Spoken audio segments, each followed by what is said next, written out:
अस्सलाम वालेकुम। मैं हूं फैसल तारिड़। आज 24 दिसंबर है और आज दिन है हफ्ते का। चौधरी बरादरान से पूरा मुल्क वाकिफ है कि किस तरह वो डबल गेम करते हैं और फायदे हासिल करने के लिए वो मुशर्रफ या किसी भी फौजी डिक्टेटर के साथ भी खड़े हो जाते हैं। और चौधरी बरादरान जो खान के साथ कर रहे हैं, जो 8 महीने पहले किया था, जो खान के खिलाफ बयानात दिए और उसके बाद जरूरत पड़ने पे जब खान के साथ आ गए तो फिर कितने मीठे हो गए, कितने अच्छे हो गए, ये सारे पाकिस्तानी जानते हैं। सबको पता है कि चौधरी बरादरान किस तरह की सियासत कर रहे हैं, किस तरह की सियासत करते हैं। जिनको नहीं पता था, जिनके ज़हनों में थोड़ी बहुत थी कि इस तरह की बात कि चौधरी बरादरान खान के साथ खड़े हुए हैं, वो खुद मोनिस इलाही और परवेज इलाही ने वो कसर निकाल दी। उन्होंने कहा हम किसी इनकलाब के साथ नहीं थे, हम किसी तब्दीली के साथ नहीं थे, हमें तो जनरल बाजवा साहब ने कहा था कि आप खान साहब के साथ जाएं, लिहाजा हम तो इसलिए खान साहब के साथ आए। तो लिहाजा इस बयान के बाद जो बचे कुचे पाकिस्तानी हैं उनके सामने भी सारी कहानी आ गई कि चौधरी कर क्या रहे हैं। लेकिन अब कुछ इस तरह के इंकशाफात हुए हैं और ये इंकशाफात नून लीग की जानब से किए गए हैं कि चौधरी तो हमारे साथ हैं, चौधरी ने तो हमारे साथ मिलकर गेम की है और इमरान खान बहुत बड़ा लूजर है। लिहाजा इस वीडियो के अंदर इस हवाले से भी हमने बात करनी है। कुछ 2-3 दीगर खबरें हैं बड़ी जल्दी के साथ, वो आपके सामने पहले रख लूं कि मुल्क का हाल क्या हो चुका है। यानी तमाशा लगाने वाले तो तमाशा देख भी रहे हैं, तमाशा लगा भी रहे हैं, लोगों को दफ्तरों के अंदर बंद करके जबरदस्ती उनसे सिग्नेचर भी करवा रहे हैं, पूरी पूरी रात जाकर अपनी मर्जी के नोटिफिकेशन भी लिखवा रहे हैं, मंडियां भी लगी हुई हैं, एमपीएस भी बिक रहे हैं। लेकिन मुल्क का क्या हाल हो रहा है बड़ी जल्दी के साथ।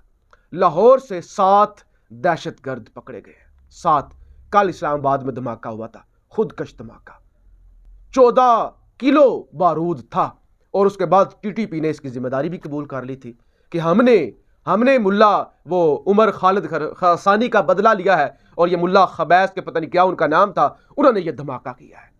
तो मान लिया टीटीपी ने। अब आज लाहौर से 7 दहशतगर्द पकड़े गए हैं, सीटीडी ने कार्रवाई की है और उन्होंने ये जो उगला है, वो कहते हैं हमारा ये मनसूबा था कि हम पाकिस्तान के मुख्तलिफ शहरों में धमाके करेंगे। बारूदी मवाद भी पकड़ा गया है, ममनुआ लिटरेचर भी पकड़ा गया है, असला भी पकड़ा गया है, 7 लोगों को पकड़ा गया है, मजीद ऑपरेशन जारी है। यानी ये मुल्क का जनाब हाल हो चुका है कि दहशतगर्द बड़े शहरों के अंदर दंदनाते फिर रहे हैं, असले भी उनके पास है, बारूद भी उनके पास है और वो खुलकर कहते हैं कि हमने तो फलां शहर में हमला करना था, हमने तो फलां शहर में हमला करना था। मैशत का क्या हाल है जरा वो भी मैं आपको बता देता हूं। 300 अरब डॉलर का शॉर्टफॉल है इस वक्त लेवी के अंदर, जो बिजली की कीमतें हैं और लेवी की मद में जो आपको पैसे चाहिए ना, जो इकट्ठे करने हैं, जो आईएमएफ ने आपको टास्क दिया हुआ है, 300 अरब जो है वो कम है। आज आईएमएफ ने हुकूमत से ये कहा है कि हमें ये बताएं ये 300 अरब का शॉर्टफॉल आपने कैसे पूरा करना है, हमारे सामने प्लान रखें, जरा हमें बताएं कि ये पेट्रोलियम मसनूआत पर जो ये जो लेवी है कैसे बढ़ानी है, कितनी बढ़ानी है, ये 300 अरब का टीका कैसे लगाना है, कब लगाना है, अपनी कौम को जरा हमें बताएं। उस ये फौरी तौर पे हमें बताएं और तब हम अगली बात करेंगे।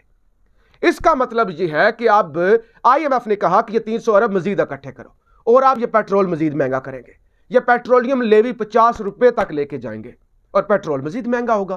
पहले लोग भूख से मर रहे हैं और ऊपर से मजीद पेट्रोल महंगा हो जाएगा और तो कोई हल नहीं ना। यानी यहां क्या है, मुश्किल फैसले किसको कहते हैं, मुश्किल फैसला किया है जी हुकूमत ने। मुश्किल फैसला क्या किया है, पेट्रोल महंगा कर दिया है।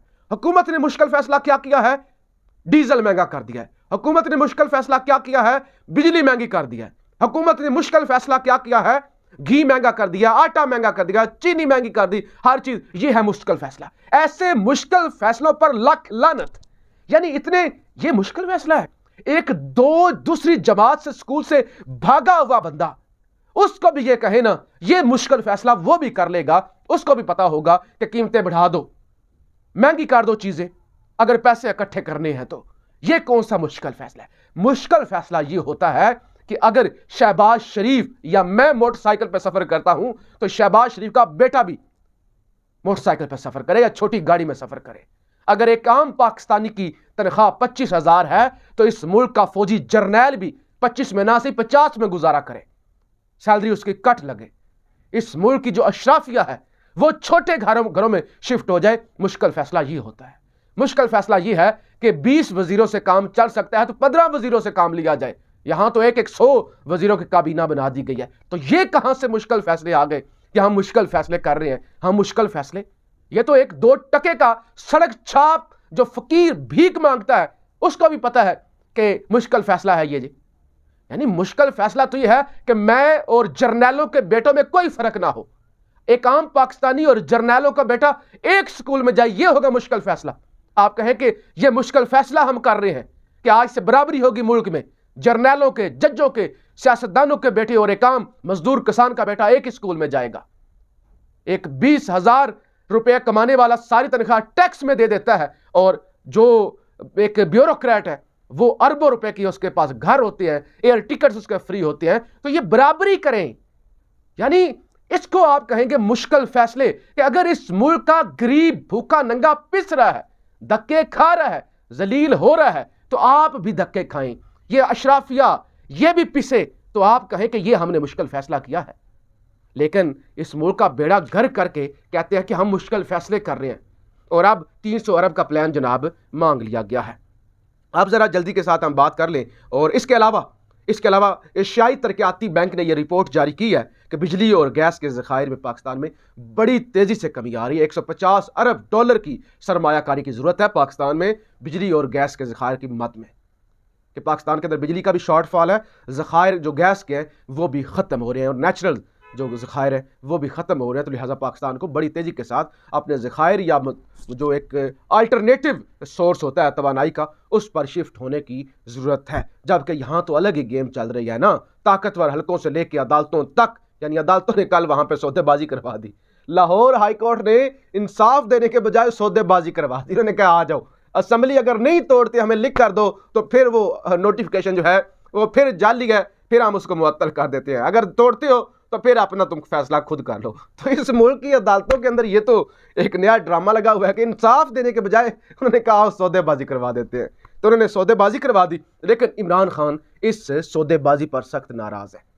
यानी काफ लीग, मैंने रात को भी बात की थी, काफ लीग और खान साहब के दरमियान ये जो सौदेबाजी हुई है ना, इस पर इख्तलाफ पाया जा रहा है। खान राजी नहीं था ये जो अंडरटेकिंग दी गई है, तो खान इस पे सख्त नाराज हैं। और जमान पार्क के अंदर इस वक्त मीटिंग्स शुरू हो चुकी हैं, हंगामी बुनियादों पे मीटिंग्स हो रही हैं कि एतमाद का वोट या अदम एतमाद, ये सारा मामला कब तक हो जाए, कब तक हमारे बंदे पूरे हो जाएंगे, तो जल्द अज जल्द ये फैसला किया जाए। अदरवाइज कोर्ट ने तो 11 जनवरी तक रोक लगाई हुई है कि 11 जनवरी तक आप असम्बली जो है वो नहीं तोड़ सकते। तो लिहाजा पीटीआई ये चाहती है कि फौरी तौर पर हम वोटिंग करवाएं ताकि इसी महीने में जल्द अज जल्द अदम एतमाद और एतमाद के वोट का ये सारा मसला हल हो और हम असम्बलियां तोड़ सके। असम्बलियां तोड़ेंगे तो रमजान से पहले इलेक्शन होगा, अदरवाइज फिर बात रमजान से भी आगे चली जाएगी। तो लिहाजा पीटीआई तो इस पे इजलास बुला रही है। सबतैन खान का ये कहना है कि अगर हमारे 3-4 लोगों के ज़मीर जागे या इन्होंने खरीदने की कोशिश की तो हम इनके लोगों के ज़मीर जगाएंगे। तो एमपीएस की मंडी जनाब लगी हुई है। अभी भी ज़राए ये कहते हैं कि ये जो मामला टला है ना, इसलिए टला है कि जरदारी लोग खरीदने में कामयाब नहीं हुआ और जरदारी को टाइम दिया गया है कि 1-2 हफ्ते में वो अपना होमवर्क मुकम्मल कर ले और कुछ ना कुछ वो ये एतमाद का वोट लेने से पहले लोगों को खरीद ले और वो उस दिन गैर हाजिर हो जाए। एक मामला ये है। दूसरी तरफ ये जो चौधरी बरादरान की मैंने शुरू में बात की, अता तारड़ साहब ने जनाब जियो न्यूज़ के प्रोग्राम रिपोर्ट कार्ड में बैठकर ये इकरार किया है। वो कहते हैं कि हमने और काफ लीग ने मिलकर इमरान खान के साथ गेम की है। चौधरी परवेज लाई हमारे साथ राब्ते में थे और परवेज लाई ने और हमने मिलकर इमरान खान के साथ किया गेम और इस सारी गेम का लूजर जो है वो इमरान खान है। यानी बड़ा खुलकर टीवी पर आके अता तारड़ ने इस गेम को बेनकाब किया है। वो कहते हैं परवेज लाई तो हमारे साथ राब्ते में है, हमने और परवेज लाई ने तो मिलकर यह सारा ड्रामा किया है और हमने तो इमरान खान के साथ गेम की है। अब इमरान खान कर ले जो करना है। इमरान खान के साथ हाथ हो चुका है। जबकि कामिल अली आगा साहब कहते हैं कि हम 11 जनवरी से पहले पहले एतमाद का वोट लेंगे और असम्बलियां तोड़ देंगे। लेकिन ये जो गेमें हो रही हैं ना, जिस तरह से ये सारा तमाशा लगा हुआ है, मुझे तो ये अगले 2-3 महीने भी इस तरह अगर मामलात रहे तो असम्बली टूटती हुई नजर नहीं आ रही, जिस डगर पर चौधरी बरादरान चले हुए, यानी हर तरफ वो खेल रहे हैं। पीडीएम के साथ वो है, जरदारी के साथ वो राब्ते में है, शुजात के साथ वो राब्ते में है, एस्टैब्लिशमेंट के साथ वो राब्ते में है, खान के साथ वो राब्ते में, यानी चारों तरफ इस वक्त चौधरी बरादरान गेम कर रहे हैं। और इसका इकरार तो अब अता तारड़ ने कर लिया है। अगर तारड़ झूठ बोल रहा है तो फिर चौधरी बरादरान या मोहन सलाई आके उसकी तरदीद कर दे। तो ये मामलात हैं जी, अपनी राय का इजहार जरूर कीजिएगा। पाकिस्तान जिंदाबाद।